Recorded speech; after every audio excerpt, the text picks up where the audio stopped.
जय हिंद। बिहार में एक और पत्रकार की हत्या हो गई और हम सभी मौन हैं। जरा सोचिए, अपनी कलम के ताकत पे हम लोग लगातार समाज के लिए, राज्य के लिए और देश के लिए आवाज उठाते थे। आज जो है हम खुद अपने लिए आवाज नहीं उठा रहे हैं। कहां तक सही, कहां तक गलत? आखिर सुभाष महतो जो बेगूसराय के बखरी का रहने वाले थे, युवा थे, उनकी आखिर क्या गलती थी? नेताओं के लिए ट्विटर पे ट्रेंड कराने वाले, बार बार किसी भी मुद्दा पे ट्विटर पे जो है बहसबाजी करने वाले लोग जो है, बिहार में लगातार हो रहा पत्रकारों के मौत पे, पत्रकारों के ऊपर हमला पे क्यों खामोश है, समझ में नहीं आ रहा है। अभी कुछ दिन पहले न्यूज 18 के पत्रकार के साथ गोपालगंज के सदर अस्पताल में बदतमीजी की गई थी। जीएनटी यानी आज तक के पत्रकार के साथ जो है पटना में बदतमीजी की गई थी, आरजेडी कार्यालय के सामने की गई थी। कुछ दिन पहले मधुबनी में एक पत्रकार की हत्या हुई, फिर भागलपुर में एक पत्रकार की हत्या हुई, मोतिहारी में जो है एक पत्रकार की हत्या हुई। ये कब तक चलता रहेगा? अगर पत्रकार बिहार में सुरक्षित नहीं है तो आम आदमी कैसे सुरक्षित होंगे? और जरा सोचिए, आप लोगों को समाज में ईमानदार पत्रकार की जरूरत है। लोग बेईमान पत्रकार को पतलकार कहते हैं, तो ईमानदार पत्रकार के लिए आवाज क्यों नहीं उठाते हैं? और अगर पत्रकार बेईमान होता तो उसके ऊपर गोली क्यों चलाई जाती? जरा सोचिए। कहीं नहीं तो कहीं ईमानदारी से समाज को आगे ले जाने का प्रयास किया होगा बेगूसराय का ये पत्रकार। तभी तो बखरी बाजार के ये पत्रकार थे, बेगूसराय के पत्रकार थे। बेगूसराय के एक दो चैनल के अलावा जो है किसी ने इनके लिए आवाज नहीं उठाया। हाँ, हालांकि प्रिंट मीडिया में एक दिन खबर छपा था और उसके बाद से सारा मुद्दा जो है वो खत्म हो गया। परसों रात की घटना है, परसों रात की घटना है। और अभी तक जो है बिहार के सभी पत्रकारों को ये बात पता भी नहीं चल पाया है कि बेगूसराय में एक पत्रकार की हत्या हो गई है। कुछ अपराधी जो है उस पत्रकार को गोली मार दी है। जरा सोचिए, ये सब चीजों को हम लोगों को समझना होगा। और जब तक नहीं समझेंगे, पटना में बहुत बड़े बड़े डिजिटल चैनल के पत्रकार हैं, जैसे जी न्यूज हुआ, न्यूज 18 हुआ, आज तक हुआ, एबीपी हुआ, और भी बहुत बड़े बड़े चैनल हैं। ठीक है, आप लोग भी आवाज उठाइए, प्लीज, विनती है आप लोगों से। उसके अलावा जो है डिजिटल मीडिया, जैसे हमारा चैनल हुआ, लाइव सिटीज हुआ, न्यूज फॉर नेशन हुआ, फर्स्ट बिहार हुआ, उसके अलावा भी बहुत सारा, जनता जंक्शन हुआ, वेद प्रकाश का चैनल जो है वो द एक्टिविस्ट है, वो हुआ। आप लोग भी आवाज उठाइए, क्योंकि सवाल जो है ये नहीं है कि आप एक पत्रकार की, एक चैनल के चलाने वाले की हत्या हुई है, एक पत्रकार की हत्या हुई है। सवाल ये है कि हम लोगों के जैसे ही एक हमारे भाई की हत्या हुई है।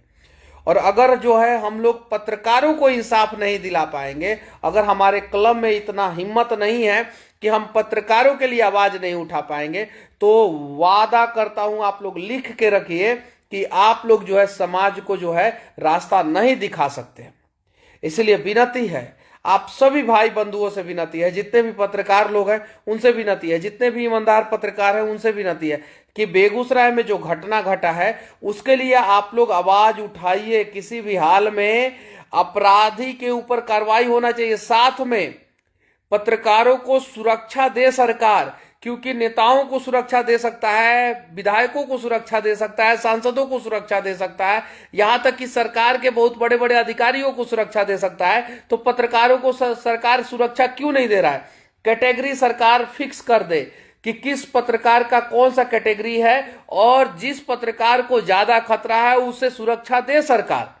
उसके लिए हम सभी को आवाज उठाना होगा। लेकिन समस्या क्या है कि हम लोग जो है टीआरपी के रेस में जो है ना, इतना ज्यादा मतलब कि दौड़ लगा रहे हैं ना कि एक्चुअल क्या करना है हमें पता ही नहीं है। बहुत सारे लोग मुझे पसंद नहीं करते हैं, बहुत सारे पत्रकार भाई भी मुझे पसंद नहीं करते हैं। फर्क नहीं पड़ता है, क्योंकि मैं गलत को गलत और सही को सही कहता हूं। आप लोग भी अपने अंदर हिम्मत जगाइए। हालांकि मुझसे भी गलतियां होती है, ऐसा नहीं है कि मुझसे गलतियां नहीं होती है, मुझसे भी गलतियां होती है। लेकिन उन गलतियों से सीख लेके समाज के लिए कुछ अच्छा करने का प्रयास हम लोगों को लगातार करना होगा। अगर बेगूसराय में मनीष कश्यप पहुंच सकता है तो पटना से तो बेगूसराय में कोई भी पहुंच सकता है, कोई भी पहुंच सकता है। बखरी बाजार में जो हत्या हुई है वहां पे कोई भी पहुंच सकता है। अब आते हैं प्रशासन के कार्यशैली पे।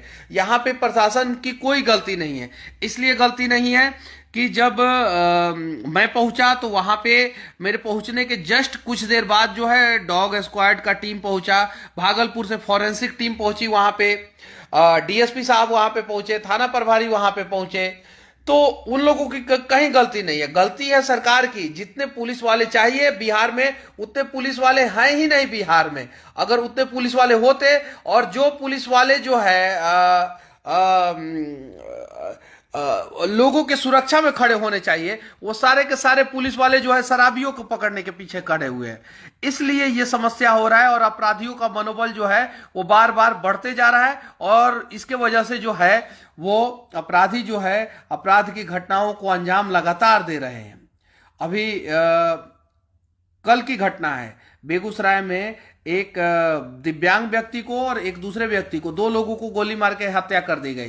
परसों एक पत्रकार को गोली मार के हत्या कर दी गई। और ये हर जिला में इसी प्रकार का घटना घट रहा है, क्योंकि रात भर पुलिस वाले थाना प्रभारी के साथ जो है वो शराबियों के पीछे पड़े रहते हैं। रात भर शराबियों के पीछे पड़े रहते हैं। अगर शराबियों के पीछे नहीं पड़े रहेंगे तो शराबी जो है जहरीला शराब मिला के जो है पिला देंगे, और जब शराब तस्कर और जब जहरीला शराब पिला देंगे तो थाना प्रभारी सस्पेंड हो जाएंगे। तो करे पुलिस वाले क्या करें? इधर से अगर कुछ हो जाता है तो हम पत्रकार रेल देते हैं, जनता रेल देता है, नेता रेल देते हैं, उसके अलावा जो है सीनियर अधिकारी पुलिस वाले को रेल देते हैं। तो ये पुलिस वालों को भी समस्या हो रहा है। बहुत सारे पुलिस वाले जो है मुझसे मिलते हैं, अपनी समस्याओं को बताते हैं, बहुत देर तक अपनी समस्याओं को बताते हैं। और ये सारा रीजन जो है शराबबंदी है, सारा रीजन। रात भर छापा मारना है, दिन भर केस बनाना है, और शाम को 4-5 बजे तक जो है ना सीजीएम कोर्ट में हाजिर होना है सभी पुलिस वाले को, कि जाओ भाई केस लेके सीजीएम कोर्ट में हाजिर हो, केस बनाओ। ये सच्चाई है। जब तक वो फ्री नहीं रहेंगे तब तक वो अपराधियों के पीछे नहीं भागेंगे, और जब तक पुलिस अपराधियों के पीछे नहीं भागेगा तब तक अपराध का घटना बढ़ेगा। विनती है आप लोगों से कि कम से कम टीआरपी का चक्कर छोड़ें और एक बार बेगूसराय के बखरी बाजार में पहुंचे, जहां पे पत्रकार की हत्या हुई है। एक बार उनके घर पे पहुंचे। बहुत साधारण परिवार के हैं। एक छोटी बहन है, घर के इकलौते चिराग थे, इकलौते उन्हें गोली मार दी गई। एक छोटी बहन है जिसका शादी करना बाकी है। कौन करेगा शादी उनका? जरा सोचो। एक बार ईमानदारी से प्रयास किया जाए, ताकि जो है एक मिसाल कायम किया जाए कि अगले बार से कोई भी पत्रकार के ऊपर जो है उंगली उठाने से पहले, आंख उठाने से पहले 10 बार जरूर सोचे। बाकी बस अब मैं इससे ज्यादा कुछ नहीं कह सकता हूं। मैं बस इतना ही कहूंगा कि पटना में जितने भी न्यूज चैनल वाले हैं, अगर आप सभी एक साथ अगर आवाज उठाते हैं तो मैं दावे के साथ कह सकता हूं कि भविष्य में बिहार में पत्रकार सुरक्षित होंगे, पत्रकारिता सुरक्षित होगी। लेकिन अगर आप लोग आवाज नहीं उठाते हैं, बिहार के लोग अगर आप लोग आवाज नहीं उठाते हैं, तो भविष्य में पत्रकारिता सुरक्षित नहीं रहेगी, पत्रकार सुरक्षित नहीं रहेंगे। तो फिर पत्रकारों को ईमानदारी से काम करने से नहीं कर पाएंगे, और फिर वो जो है भ्रष्ट लोगों के साथ मिलकर काम करना पड़ेगा उन्हें, क्योंकि उन्हें जान बचाना पड़ेगा। और जान बचाने के लिए कहीं नहीं तो कहीं अपराधियों से पंगा लेना छोड़ देंगे फिर पत्रकार। और फिर समाज में क्या मैसेज आएगा? फिर पत्रकार रहेंगे या पतलकार बनेंगे, वो आप लोग निर्णय कीजिएगा। तो हो सके तो विनती है आप लोगों से कि एक बार जो है बेगूसराय में जो घटना घटी है उसके बारे में जानकारी इकट्ठा करें, और अगर आपको लगता है कि नहीं उस पत्रकार के लिए आवाज उठाना चाहिए तो आप लोग आवाज जरूर उठाएं। जय हिंद।